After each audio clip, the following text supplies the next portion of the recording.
A big part of building resilience is reducing our reliance on external inputs, that is, things that we need to survive but can't produce ourselves.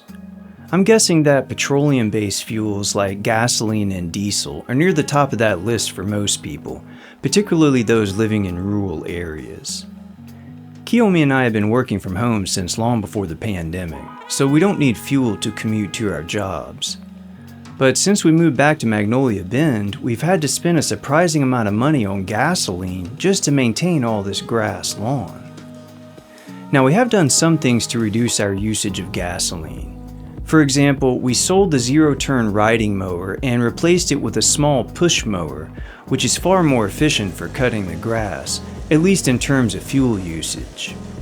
We've also been working as much as possible to convert the lawn into vegetable gardens and flower beds, which of course reduces the area that has to be mowed.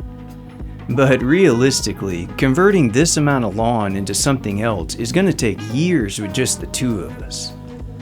Knowing that, I had kind of resigned myself to buying copious quantities of gasoline for the foreseeable future.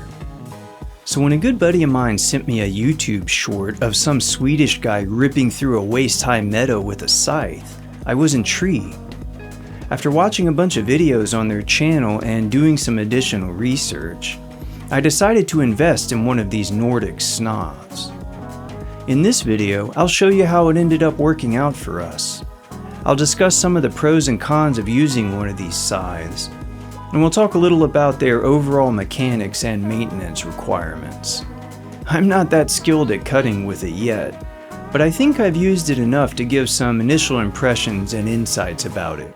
So stay tuned, it's coming up.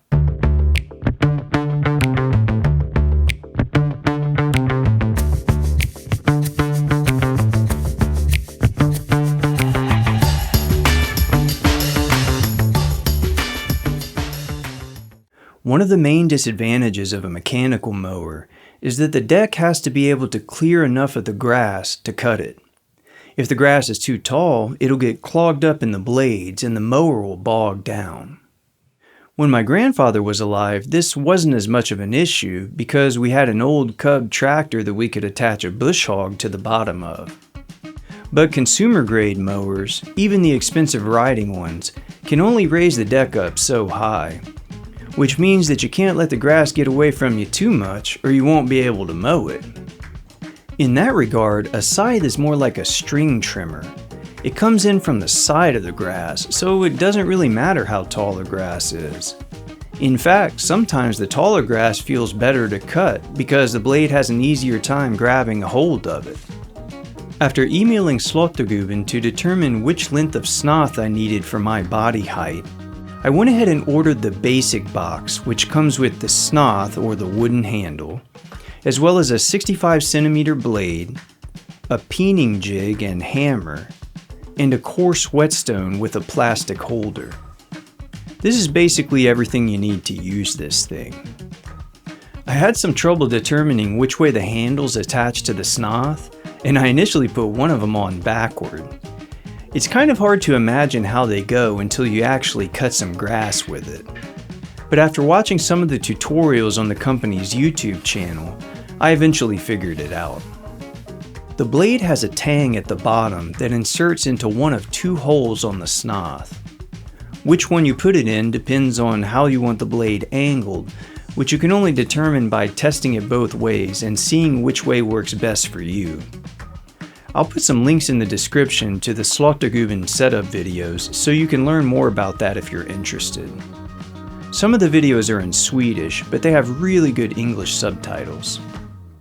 Now, before you can use this thing, you have to peen the blade. This is something that took me a bit of time to wrap my head around. The key thing to know is that these European scythe blades are made from a soft steel that is quite malleable. American scythes are made from a hard steel that must be sharpened on a bench grinder or something similar. Because we're working with softer steel, we can subject it to a process known as peening, which is essentially a type of cold forging. As the name implies, cold forging involves shaping the metal at ambient temperature without heating it up first. Peening has two advantages. First, it flattens the cutting edge of the blade and pushes some of the material outward so that less of it is lost during the subsequent sharpening stage. And second, it compresses the metal, which makes it slightly more durable and resistant to damage. Historically, blades were peened with some variation of a hammer and anvil. I haven't tried this method yet, but from what I've seen and read, it takes a good bit of practice and finesse to do it right. At some point, the peening jig was invented, greatly simplifying the process and making it more accessible. Here's how it works. You take a large tree stump or log of some sort, I'm using a piece cut off from a pier piling for right now, and drill a hole in the end. Then you stick the peening jig into the hole. This is what the blade will rest on while you work. The jig has a metal cylinder on the top that fits one of two caps. If you insert the blade between the jig and cap, then strike the top of the cap with the hammer, it'll automatically shape the blade in the right way. The reason there are two caps is that they have different contours on the bottom. The silver cap is flatter and thus pushes the metal out more broadly, while the gold cap is more curved to apply the finishing bevel. Slåttergubben has a good peening tutorial that I'll link in the description, but if I remember right, it recommends doing one pass with the silver cap, then one or more passes with the gold cap as needed. That's generally what I've been doing so far, and it seems to be working well. Once you're done peening, you should be able to see and feel a groove a few millimeters in from the edge of the blade, all the way down its length. Next is the sharpening or honing process. It's a bit tricky to describe, and they have an entire video dedicated to the topic on their channel, so I'll link that one too and you can check it out if you want. But basically, you run this whetstone back and forth across the blade to sharpen it.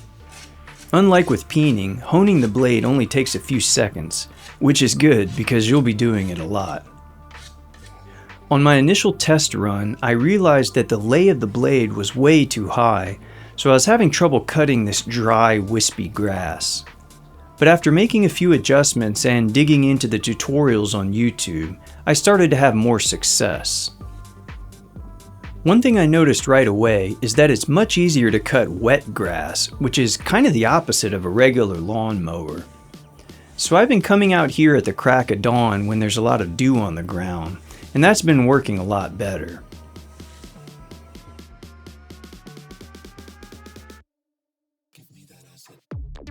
Mr. Vester had showed in his videos, so I already had some idea of it, but I was still pleasantly surprised at how quickly I can create mulch with the scythe. Unlike a mechanical mower, which scatters the clippings all over the place, the scythe lays them all at the end of the swing, so it's super easy to collect them. Just 15 minutes or so of scything produces enough clippings for me to mulch a whole garden row, although that depends somewhat on how tall the grass is when I cut it. This wasn't even the main reason I bought a scythe, but I think it's now my favorite thing about it. If you watched our mulching video a while back, you know how enamored I am with keeping everything covered in a deep layer of mulch. But other than gathering pine straw from the woods on occasion, I didn't have a good way to produce mulch for the garden without using a gas-powered mower to either mulch some leaves or bag some grass clippings. But with this thing, I've been able to do just that. It's also great for making some nitrogenous material for the compost bins, and our perennials are loving it too.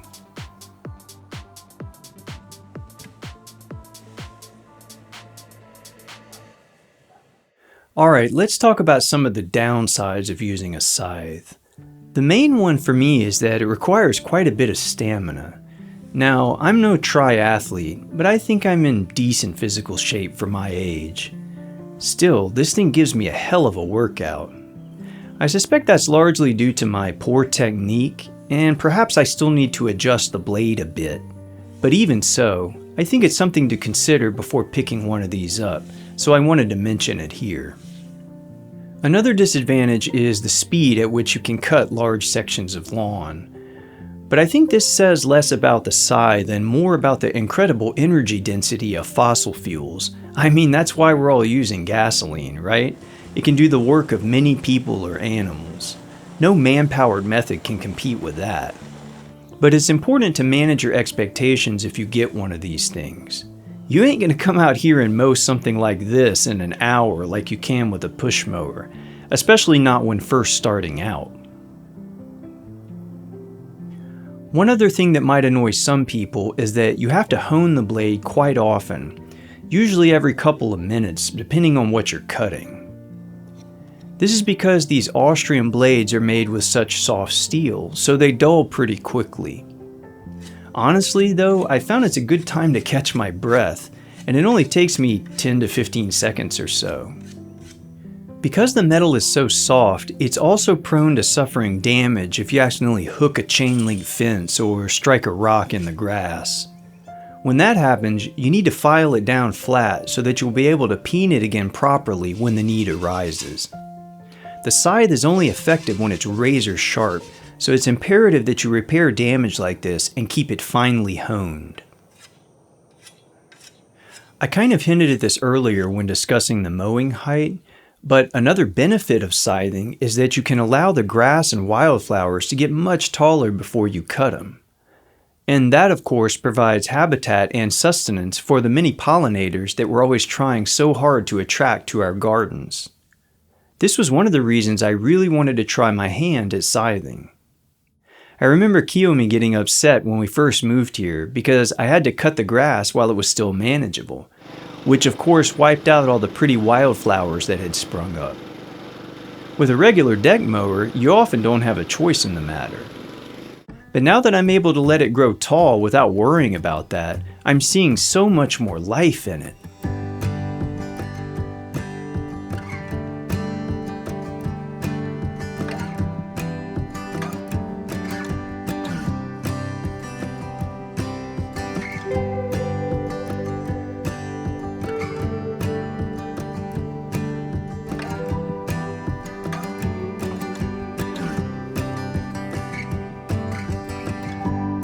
This is a non-native grass called torpedo grass, but I'd eventually like to dig a section of it up and try seeding some native grasses and flowers to create a more ecologically friendly meadow. If and when I do, I'll make a video about it, so feel free to subscribe to the channel if that's something you'd be interested in. One more big advantage that a scythe has over a mower is that you can get in there and cut some grass even when the ground is super soft and wet, which it often is in some of these low-lying areas around here. A riding mower will get stuck, and even the push mower struggles sometimes when the ground is soaked. I remember one year before we moved back, my mother had to weed eat the entire dip because it rained non-stop and she just couldn't get any sort of machine in there to cut it. In situations like that, the scythe will really shine.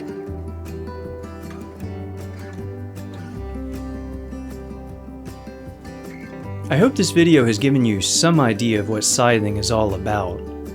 My goal here is not to convince you to buy one. I'm generally anti-capitalism, so you don't have to worry about me trying to sell you some shit. But this channel is all about exploring ways to live a more sustainable life, so I think it's important for us to share our experiences with one another. Because if we want to have any hope of surviving what's coming, we're going to need all the help we can get. Thanks for watching, and until next time, good luck out there.